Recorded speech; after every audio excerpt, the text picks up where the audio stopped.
Despite the available of very potent antibiotics, the mortality due to critical care infections in the ICU is still rising, and it has really increased multiple proportion in the last few years. We keep on isolating bacteria in the ICU. Many times they are not responsible for infections.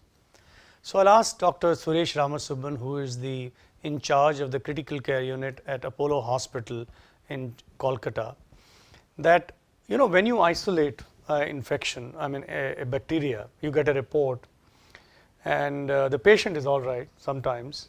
So, what I am trying to ask you is that how to differentiate between a colonization and infections in the ICU.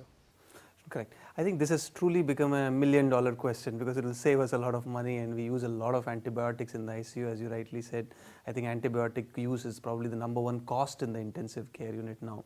I think going back to Koch's postulates is probably the right thing to do. In the sense, Koch's postulate says that an organism is responsible for the disease if it is grown in pure culture from a diseased patient, and that is the key, whether the patient is diseased or not. And that is a clinical medicine, and that's where the art of medicine comes in, I think. And as you rightly put it in the question itself, that if the patient is getting better, if the clinical parameters are improving, then any bacteria grown in culture is not taken from a diseased patient, but from some other human being or some other organism, and it will grow something.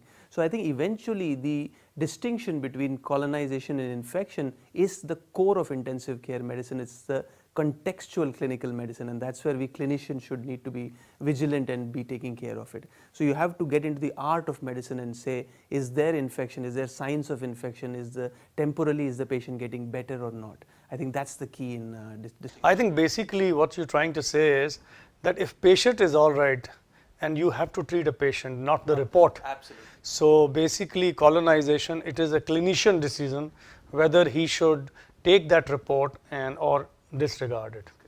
And that brings to me very important questions. How to select antibiotics when you think a person has infection? Yeah, when a person has infection, I think selection of antibiotics becomes absolutely not only important, necessary, but even the speed of giving antibiotics, as we've seen various studies showing that speed of giving antibiotics is important. Giving an antibiotic, there's no doubt, it is actually there's no real reason to even give science to say that if you have to give antibiotic. It's very obvious. It's almost logical to us that if you have bacteria, antibiotics makes sense. And